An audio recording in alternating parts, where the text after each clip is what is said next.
Hola amado, Dios te bendiga, buen día. Qué bueno saludarte en este momento. Deseo grandes bendiciones para tu vida. Hoy quiero invitarte a estudiar la palabra del Señor. Nos corresponde leer el capítulo número 11 de la primera carta a los Corintios. En este capítulo, el apóstol Pablo aborda dos temas importantes. Uno es el tema de la sumisión de la mujer al esposo y del esposo a Dios. El tema de la cabeza cubierta durante la oración. Y también presenta otro tema y es el de la celebración de la Cena del Señor. Entonces te invito a leer este capítulo pensando en todo lo que Dios quiere para tu vida. Dice el texto bíblico, 1 Corintios 11.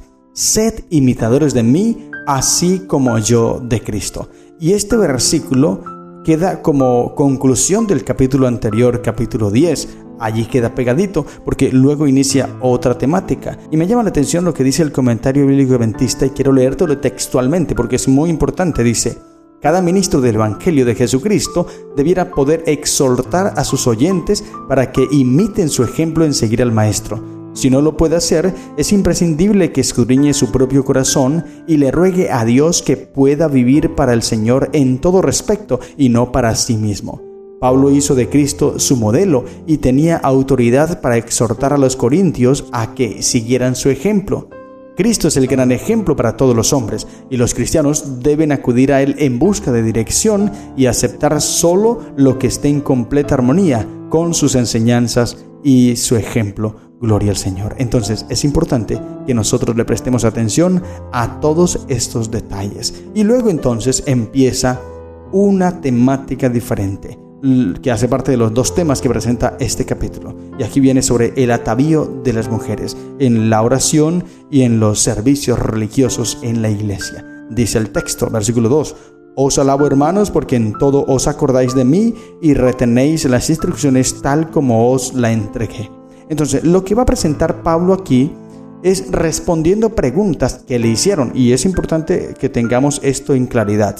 Pablo no está dando aquí una ley para toda la humanidad, simplemente está respondiendo una pregunta que le hicieron los corintios, que le preguntaron acerca de este proceder y cómo él respondía. Y entonces empieza a responder, versículo 3.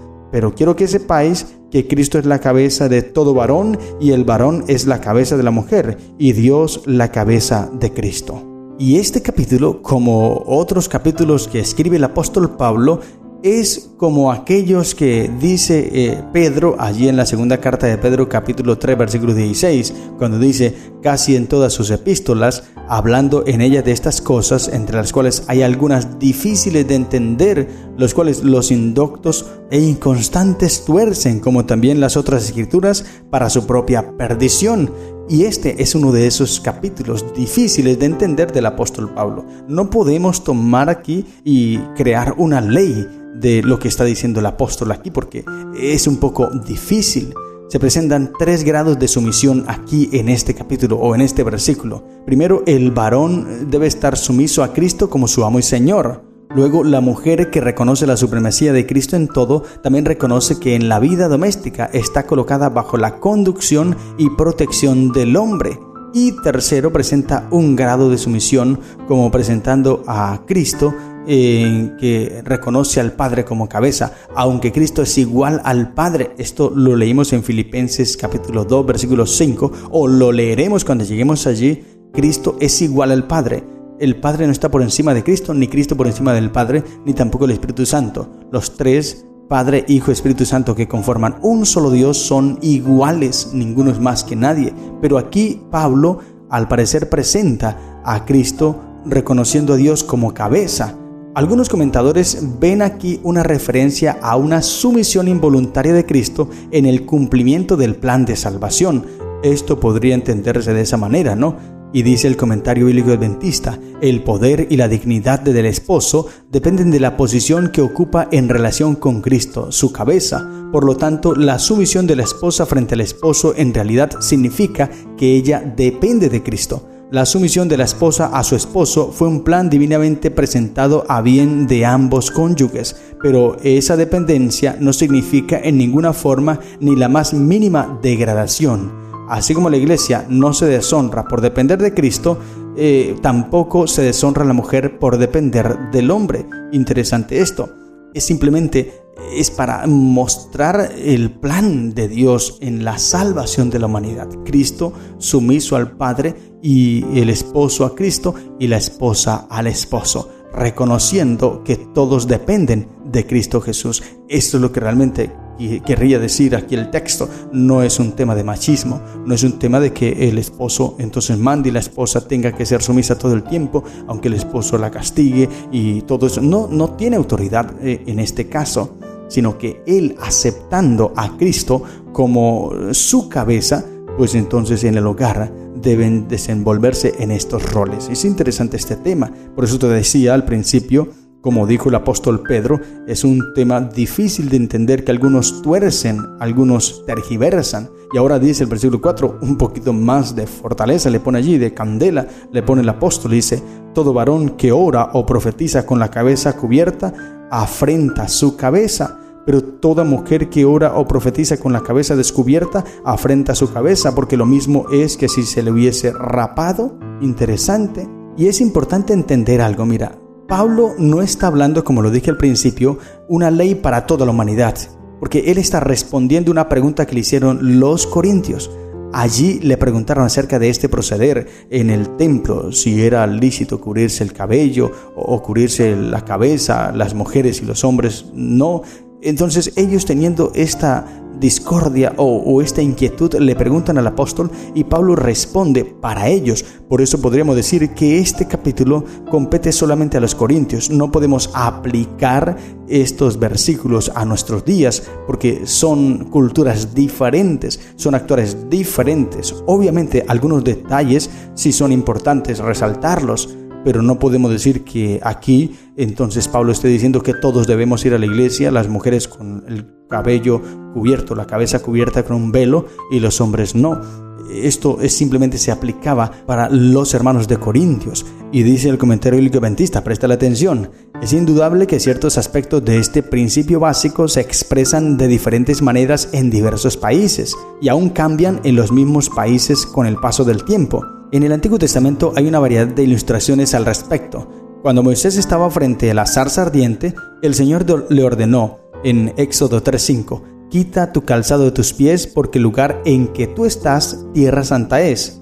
Es evidente que en aquella zona del mundo era la costumbre, y aún lo es hoy día, quitarse los zapatos para demostrar respeto por un lugar santo. Por esta razón, el Señor le ordena a Moisés que mostrara la reverencia que se acostumbraba para un lugar santo. Sin embargo, ningún expositor de las Escrituras jamás ha concluido que la explícita orden de Dios a Moisés establece un precedente para el culto religioso en todo el mundo, y menos en los países occidentales. El principio de la debida reverencia aún permanece igual, pero el modo de expresarse puede variar mucho en los países y los diferentes tiempos. Entonces, esto es lo que intenta explicar aquí el apóstol Pablo y la forma en cómo podemos interpretar este capítulo 11. Simplemente era una forma de adoración que se acostumbraba a hacer allí en Corinto. Así como en los tiempos de Moisés, en aquel lugar se acostumbraba a quitarse el calzado de los pies cuando llegaba a un lugar santo. Por eso Dios le dice: quítate el calzado. Ahora, no quiere decir que nosotros cada vez que vayamos a la iglesia tengamos que quitarnos el calzado porque es un lugar santo. No, porque eso no se aplica a nuestra cultura. Se aplicaba para el tiempo de Moisés. Ahora, en el tema de 1 Corintios 11, el cubrirse el cabello o la cabeza con un velo para las mujeres, esta era la forma de respeto, de reverencia en los lugares religiosos de aquel entonces. Así que los corintios le preguntan al apóstol si deben continuar con esto, y él dice sí, porque eso es respeto, eso es presentar reverencia ante Dios y debe hacerse, pero es una ley solamente para los de Corinto, no para nosotros hoy, porque en nuestra cultura no se hace de esta manera, no se establece. Puede que algún país sí lo tenga de esa manera y deban implementarlo, pero nosotros no. Entonces es importante entender esto, el contexto en el cual se está hablando. De esto se trata la interpretación bíblica, la hermenéutica bíblica, entender el contexto, quién lo escribió, para quién lo escribió, en qué tiempo lo escribió, en qué cultura se estaba moviendo ese versículo que se estaba escribiendo, porque algunos tergiversan estos textos al no comprender y tener en cuenta estos detalles, como te leí allí en la segunda carta de Pedro, capítulo 3, 16. Muchos indoctos e inconstantes tuercen los escritos para su propia perdición. Esto es lo que presenta el apóstol Pablo aquí en su primer tema. Luego del versículo 17 o el versículo 18 en adelante, hasta el versículo 34, que es donde termina el capítulo, el apóstol ahora aborda el tema de los abusos que habían en la cena del Señor. Pero bueno, antes de pasar al siguiente tema, el apóstol deja algo interesante allí. Y mira, el versículo 16 dice: con todo eso, si alguno quiere ser contencioso, nosotros no tenemos tal costumbre, ni las iglesias de Dios. Entonces tú me puedes refutar ahora y decir: no, eso no quiere decir el texto bíblico, es que la Biblia se interpreta así, y empiezas a contender. Debes entender que la iglesia de Dios no está para eso. Por eso un cristiano que empieza a refutar y hablar con otra persona, por lo menos por allí hay un sacerdote con apellido Toro, al cual van muchos pastores a contender con él y a debatir la Biblia. La iglesia de Dios, dice el apóstol, no tiene esta costumbre. Eso demuestra que no es de Dios. Esos debates que se arman y que son cosas terribles lo que se dicen allí y cómo se expresan. Entonces hay muchos adventistas que se llenan de ira y dicen: es que deberíamos enviar a un pastor bueno así para que vaya y calle a ese hombre y lo humille. Bueno, un montón de cosas. Debes entender, querido hermano, que la iglesia de Dios no tiene esta costumbre. Nosotros no hacemos eso. El apóstol Pablo lo presenta aquí. Ni en esto, ni en ningún tema. Nosotros no debemos ser contenciosos, porque las contiendas son del diablo, dice Gálatas capítulo 5, versículo 16 en adelante. Las contiendas, divisiones, todas esas cosas son frutos de la carne, y los que practican tales cosas no heredarán el reino de Dios. Así que este sacerdote llamado Toro tiene problemas con Dios, porque su proceder es contender y graba sus videos no para presentar un mensaje bíblico, sino para contender con las demás personas y humillar, y es una cosa terrible. Eso claramente nos indica que no es de Dios. ¿Te das cuenta? Allí, porque la Biblia lo registra. Así que si tú quieres debatirme en lo que estoy hablando, bien puedes, pero yo no te voy a responder. ¿Por qué? Porque las contenciones no son de Dios.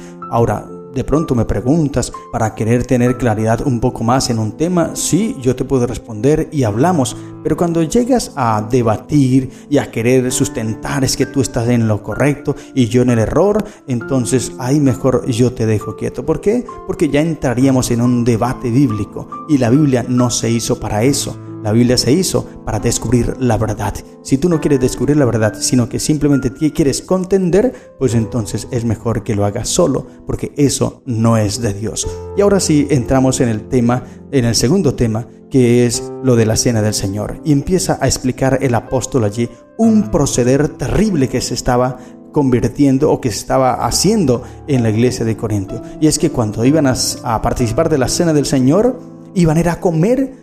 Había glotonería, había mucha avaricia, allí cosas terribles, porque en vez de participar de la cena de forma reverente, ellos llegaban, era a correr, y el que más comiera, a llenarse y a embriagarse, dice el texto bíblico.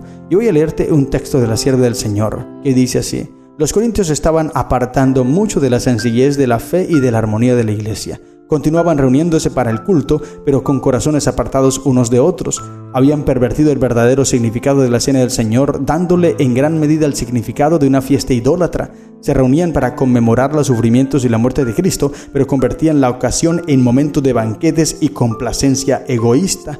Había llegado a ser costumbre, antes de participar de la comunión, de unirse en una comida social. Las familias de los creyentes traían su comida al lugar de la reunión y comían sin esperar cortésmente a que los otros estuvieran listos. La santa institución de la cena del Señor se había convertido para los ricos en una ocasión de glotonería, mientras que los pobres tenían que avergonzarse cuando su escasa comida contrastaba con las costosas provisiones de sus hermanos ricos. Pablo reprocha a los corintios por hacer de la casa de Dios un lugar de banqueteos y orgías semejantes a un grupo de idólatras. Pues que no tenéis cosas en que comáis y bebáis, o menospreciáis la iglesia de Dios y avergonzáis a los que no tienen nada. Las fiestas religiosas públicas de los griegos se celebraban de esa manera y siguiendo los consejos de falsos maestros, los cristianos habían sido inducidos a imitar su ejemplo. Esos maestros habían comenzado asegurándoles que no era malo asistir a fiestas idólatras y finalmente habían introducido prácticas similares en la iglesia cristiana. Pablo entonces continuó dando el orden y propósito de la cena del Señor y después amonestó a sus hermanos para que no pervirtieran ese sagrado rito. Rabbi Angerel del 7 de junio del año 1898 dice: el pan partido y el puro jugo de uva deben representar el cuerpo de Cristo quebrantado y la sangre derramada del Hijo de Dios. No debe presentarse pan leudado en la mesa de comunión. El pan ácimo es el único símbolo correcto de la cena del Señor. No se debe usar nada fermentado, solo se deben usar el fruto de la vid y pan sin levadura.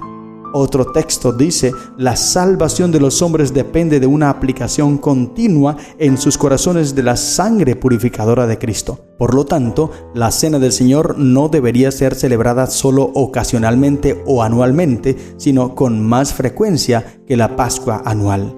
Este solemne rito conmemora un acontecimiento mucho mayor que la liberación de los hijos de Israel de Egipto. Esa liberación simbolizaba la gran expiación que Cristo hizo con el sacrificio de su propia vida para la liberación final de su pueblo. Por eso tiene mucho valor y el apóstol Pablo habla aquí, dice: porque yo recibí del Señor lo que también os he enseñado, que el Señor Jesús, la noche que fue entregado, tomó pan y habiendo dado gracias, lo partió y dijo: tomad, comed, esto es mi cuerpo que por vosotros es partido, haced esto en memoria de mí.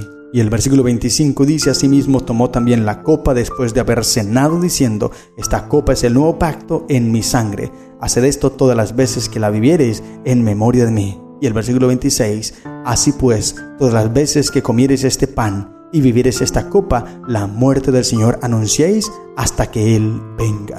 Y luego el apóstol advierte, versículo 27, de manera que cualquiera que comiere este pan o bebiere esta copa del Señor indignamente será culpado del cuerpo y de la sangre del Señor. ¿Qué es participar indignamente de la cena del Señor? Uno, era lo que estaban haciendo los corintios. Ellos se reunían, era para participar de glotonerías. Los ricos traían sus comidas abundantes, mientras los pobres traían sus poquitas comidas y eran humillados. Y los ricos no esperaban a los pobres, sino que ellos comían rápido. Entonces hicieron de la cena del Señor como un festín pagano, idólatra. Esto es participar indignamente. Pero también participar indignamente de la cena del Señor es cuando tú vas a participar y no tomas en cuenta lo valioso que es ese pan y ese vino, los símbolos, lo que representa. Cuando tú tomas por tomar sin tener conciencia de lo que estás haciendo, allí es estar participando indignamente. Tú vas a participar de la cena del Señor, pero aún estás en pleito con los hermanos y no te da nada, participas así como si nada, como si fuese un pan común o un vino común. Eso es participar indignamente, porque no estás teniendo en cuenta el símbolo, lo que significa, lo que representa ese pan y ese vino. No el que está allí en la mesa, sino cuando se ora y se consagra y luego para entregar ese pan y ese vino es consagrado. Es algo valioso, representa el cuerpo de Cristo.